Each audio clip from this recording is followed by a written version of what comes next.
Hey, welcome to How Do I Fix This?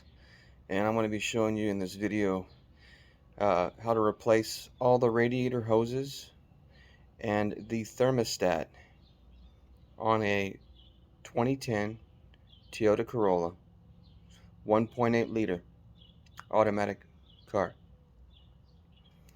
Alright, here we go. So the first thing you want to do is you want to make sure you have the I think it's easier to have the vehicle on ramps. So kind of put it on some ramps, get the front end up in the air a little bit so you can crawl underneath there. Reason why is because we have to evacuate the coolant. Okay, make sure the car is completely cool, the thermostat is completely cool. All right, and you want to open the thermostat. Never put your face right over it just in case. It shouldn't do anything because it's cool, but all right. So I had a leak in this car, and I don't know where it's coming from, but this car's, about 11 years old. Never had the hoses replaced, and they look kind of a little bit rough, and never had the thermostat replaced. So I'm gonna start there. So I'm pretty sure that's where my problem is. And so I got some leakage right here. You have like a PVC, which is stupid. I don't know why Toyota does this, but it's a PVC like connector, okay, between the looks like the lower radiator hose and the radiator hose that goes into the engine. Okay, right here. And I got some leakage here, so that could be where it's coming from there. Maybe this clamp's no longer clamping tight enough. I might have to replace this clamp here. Anyway, so once you open up that radiator cap, you're gonna relieve pressure in the system, and it'll help it drain better. And the drain, the petcock to where you drain the fluid out of the radiator, is directly below the battery and right underneath the lower radiator hose. The best way to get to it is underneath the bottom. And this will be on the driver's side of the car. Directly underneath the bottom. Okay, you see that white little handle, plastic little spigot handle? That's the petcock little valve there. You unscrew it, and it'll drain it out. And I popped this clip loose so I can get up there, my hand up in there, and actually turn it and open it up. Get yourself a pan first, put it underneath the bottom of this area, catch most of the fluid right there. Alright, so I'm going to give you show you a little list here of the tools you're going to need to do this job, pretty much. Alright, got an assortment of hose clamps. I got these at Harbor Freight, real cheap, and you got all the sizes you need. And I believe these radiator hoses are going to be somewhere between 1 3/8 and 1.5 or 1 1/16. I don't know yet, but I think I've used one before already on it. Anyways, so those hose clamps, you need some channel locks, okay? Adjustable pliers. I got these at Harbor Freight as well, pretty cheap. And reason why you need those is because some of these radiator hose clamps, it's that with the ones you gotta pinch close to open them up. All right, and so that's why you need those channel locks. And then of course a 1/4 inch drive, little ratchet set. I got this at Harbor Freight as well. Now I know I keep saying Harbor Freight, but I'm telling you, you can't beat it for the price. And all their tools are lifetime guaranteed. If they break, you just bring it back to the store and they'll replace it right on the spot, no questions asked. So that's what I like about them. Anyway, do whatever you want, buy it whatever you want, but that's where I got this stuff. And then I got some crap from AutoZone, this brake clean, and this might help me break loose the thermostat from the thermostat housing, okay, which is right underneath the alternator, which is right there. That's the alternator. It's the alternator. It's right beneath it. I don't know if you can see it or not. Thermostat housing. God, it's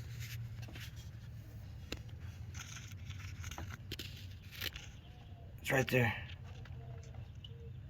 All right, and I already loosened it, but it's a tight spot, and I've watched other videos where the guy says you got to take off a lot of crap to get to it, disconnect the alternator wiring and all that, and it's a lot of work, I think. And to take off this intake manifold, I'm not going to do all that. I'm going to try to do it without doing any of that, and just getting in there with a little stubby 1/4-inch ratchet with a 4-inch extension. Okay, that's the perfect length, and a 10mm deep weld socket. It's got to be a deep weld socket. Reason why is there's a post that sticks out pretty far from the nut on that thermostat housing, so you're going to need a 10mm deep socket. All right, and of course some blue paper towels to help you clean up and stuff. And that should be all you need. But if not, I'll let you know later on in the video. Alright, so I don't think it really matters what order you take the hoses off the radiator and from the engine of the car or whatever. But I started with the up, well, I guess it would be, it's the radiator hose that goes right into the thermostat housing. Okay, see it down there? Right there. And you got a little clamp, and I have those, that's the perfect length too, is those, I don't know what length they are, I want to say they're 12-inch channel locks. Okay, you gotta have a nice long reach down in there, and you got an AC low side hose, okay, low pressure side. What I did was I pushed it, and I kind of carefully, I didn't tweak it too much, but I just kind of pushed that hose over and had it catch on the side of that tensioner that's sitting on top of the alternator. Okay, and I just kind of hooked it there to get it out of my way, so I can get my arms down in there with that pair of channel locks and squeeze down on that clamp and loosen it and pull it up. So now I can get that hose loose down there. Okay. All right, so I got the hose off. See how I pinched that clamp and worked that hose clamp up about 3 inches before I pulled it loose. And the connector on the bottom on that radiator, you know, it's plastic, so keep that in mind.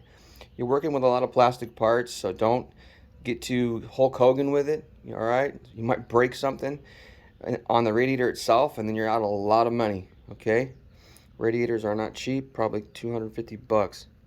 All right, and here's the thermostat housing, which is also plastic. Okay, and actually, man, it looks pretty clean. Almost 11 years here, pretty much. The car's been in service, and no corrosion or nothing. Part of that, man, is you got to use the right mix, that 50-50 Asian blend mix, the red coolant.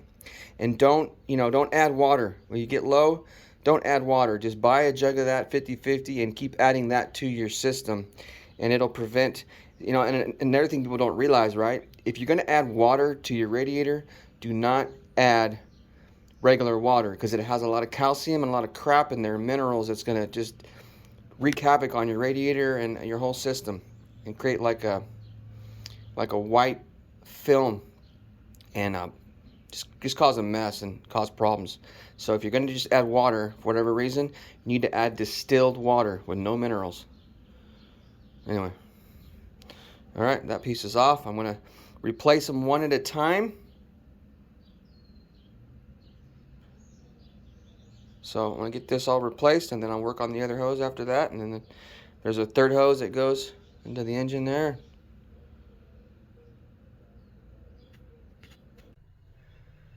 Alright, so I disconnected the alternator plug, one of the plugs coming off the alternator, just so you could get a better view of the thermostat. You don't need to remove it to do the job. You can see it right there.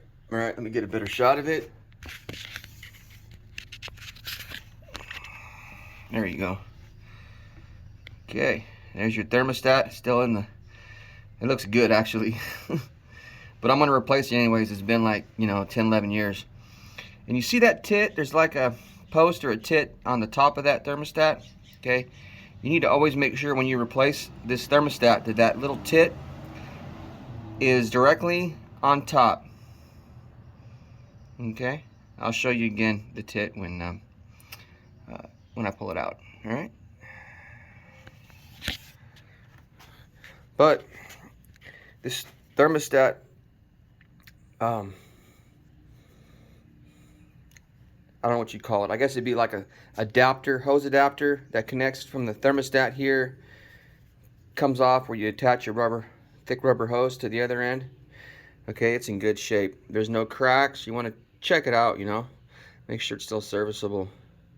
Man, this looks like brand new.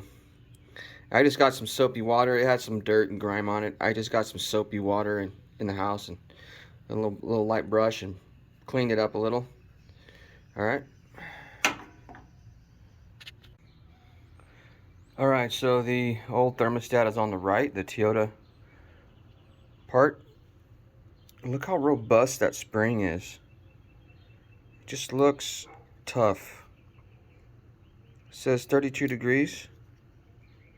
Oh, I'll get that later. It says 32 degrees on there. Oh, my bad. Again, my eyes are going bad on me. I'm getting older. 82.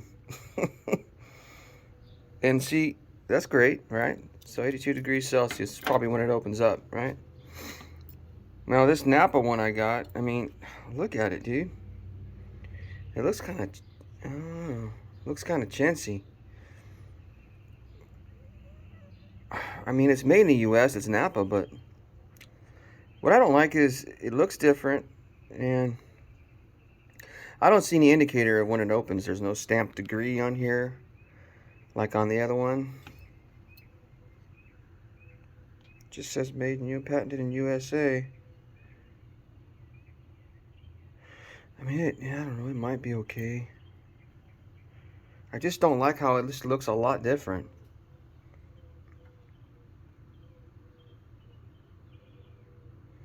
I'm almost wondering if I shouldn't just go to Toyota and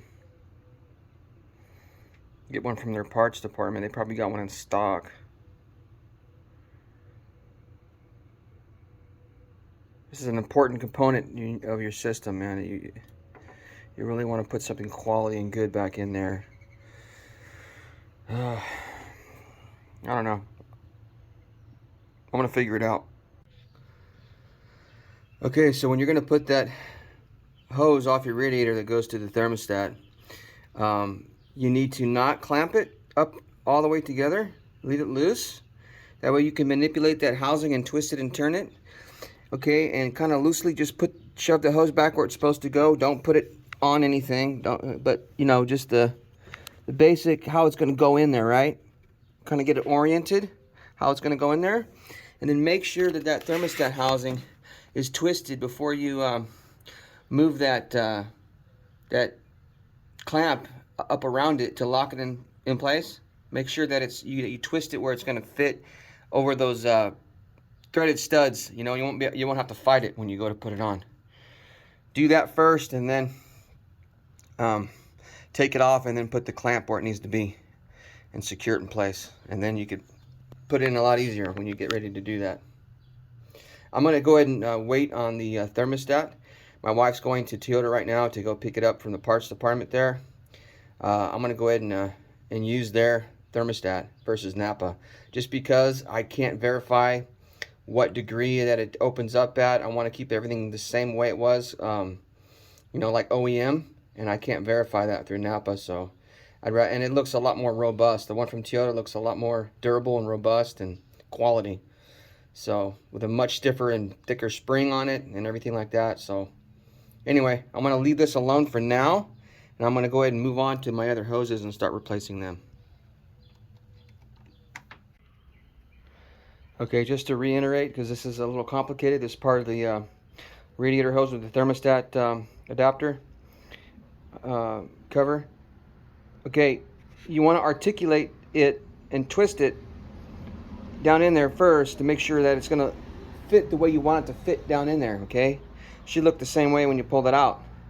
And that clamp, when you put that clamp back on this new hose, make sure it's oriented the same direction it was when you grabbed a hold of it. Otherwise, you're going to have a hard time. If you put it any other direction, I think you're going to have a hard time trying to use your channel locks to grab a hold of it and slide it down over the radiator port. Okay, so keep that in mind as you do that. Okay, all right. So for this next radiator hose replacement on this car, you need to remove the battery, and it makes it really easy, I think, to get the job done. And the battery is real easy to remove. It's not, hard at all. I don't need to really explain it. I'm sure you guys can figure it out. There's a metal clamp that kind of secures the battery to the car. Loosen that, pull that off. Everything's 10 millimeter.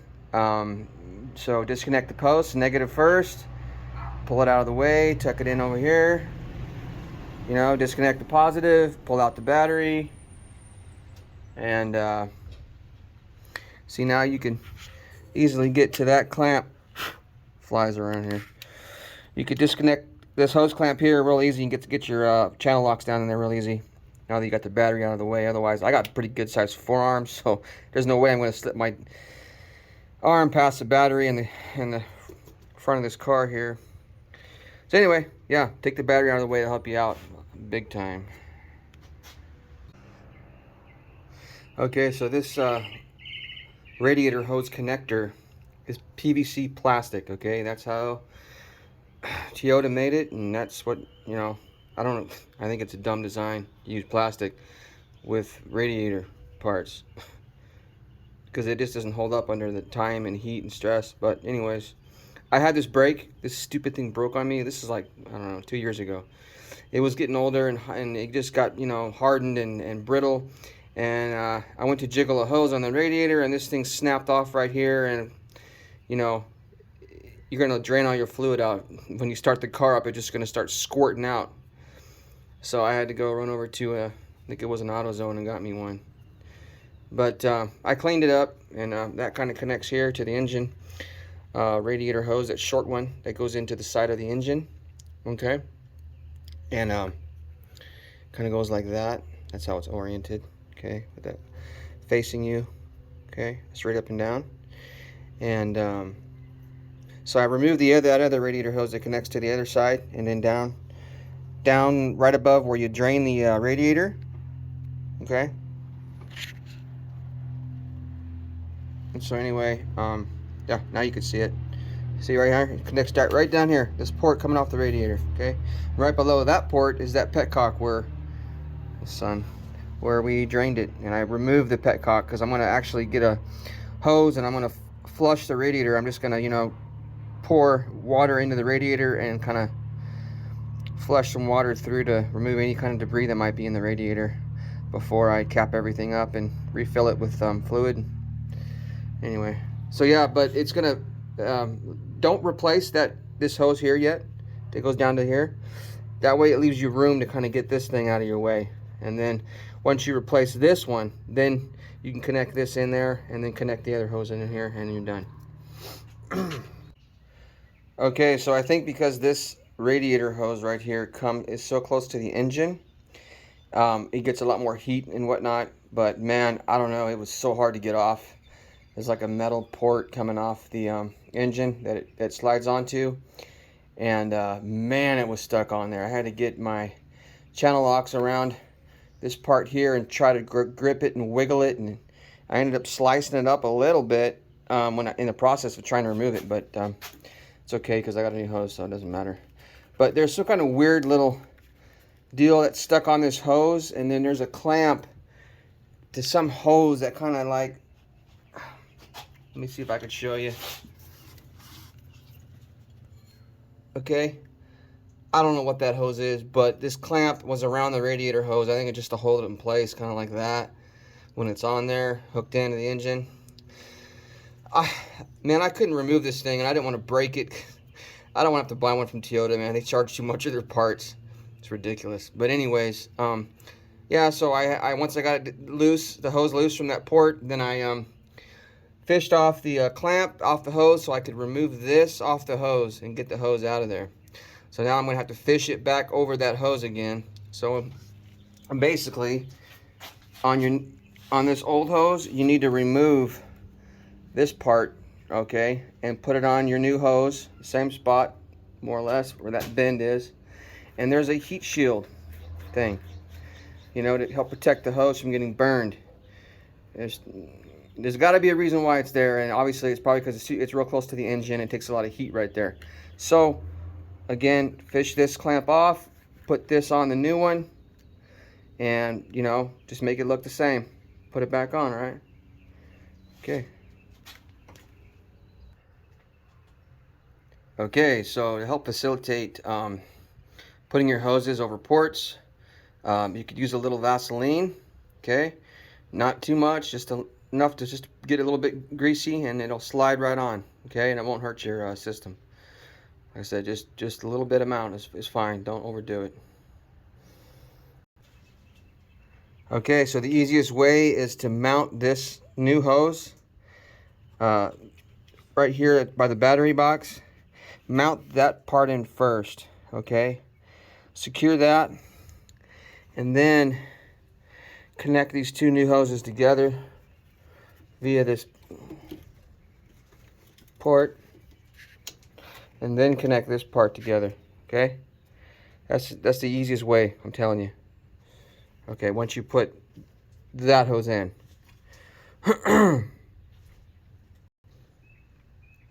So over time, these hoses may lose their proper diameter and elasticity and whatever, okay? This one looks kind of flared. The hole looks kind of loose and wallered out, so I have plenty of play here to actually connect to here. So I'm going to move this clamp back, and I'm going to get a nice fresh piece of hose area, and I'm going to cut it right there, so I'm going to have a nice proper fitting diameter to push onto my port.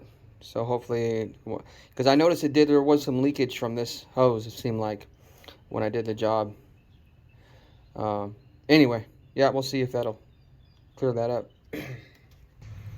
Okay, I cut that piece of that old hose off about 1/2 inch back, and then I put it back on and tighten it down. Now with these type of clamps, okay, I kind of add, this is not factory, I added this on here. Anyways, it was a while ago.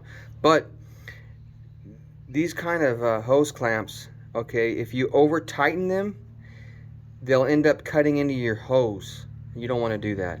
And it doesn't take much to get it to seal, all right? So you just want to snug it up.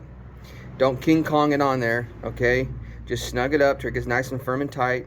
And then when you get everything back together, you know, and you get your coolant added, you're going to start it up, and you're going to let it warm up, and you're going to check for leaks, okay?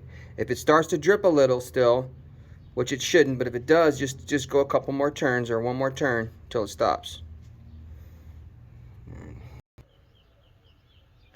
Lovely. So Toyota doesn't have the part in stock not till like 3 days from now, and I guess they said they don't have it in stock at the other Toyota dealership in the town next to us. So hey, guess what? I'm using the Napa brand. Okay, hey, it's Napa, it should be fine. It's a different design. I guess it's a safety design where if your car overheats, it'll automatically lock open to provide maximum coolant to your car. So hey, what the heck? I want to put it in there because I don't want to have this car down for that long a time. I'm in my neighbor's driveway as it is, working on my car, so I'm not going to leave my car in my neighbor's driveway that long. Anyway, it should be fine.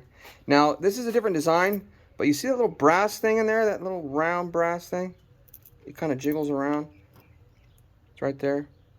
Okay, that's the same function as that little post I was showing you on the other one. It's got to be in the up position, facing up towards the top of the engine when you mount that in the port there for this thermostat in the housing area. Okay.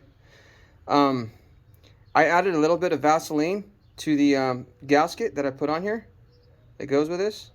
Okay, don't overdo it, but just put a little bit of Vaseline on it. It's not going to hurt it. It'll help it seal.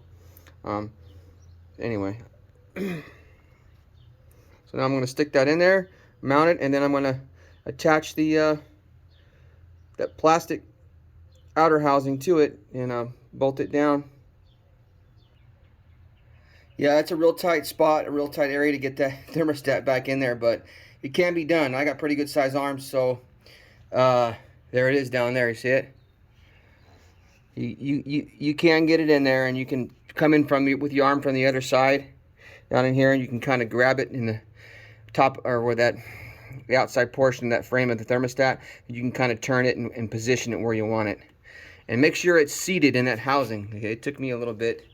Didn't quite want to seat inside that house. It's a real tight fit. Okay, so you just got to work it in there. And then now we're ready to put that plastic housing over it with the hose. If you don't already have one of these in your tool chest, or what you want to call it, you know, you have the tools you have, you need to get one of these, man. This is a telescoping magnet, and I don't know how many times I've dropped little nuts and bolts in areas that I cannot get to, and I dropped a nut down in here. There it is.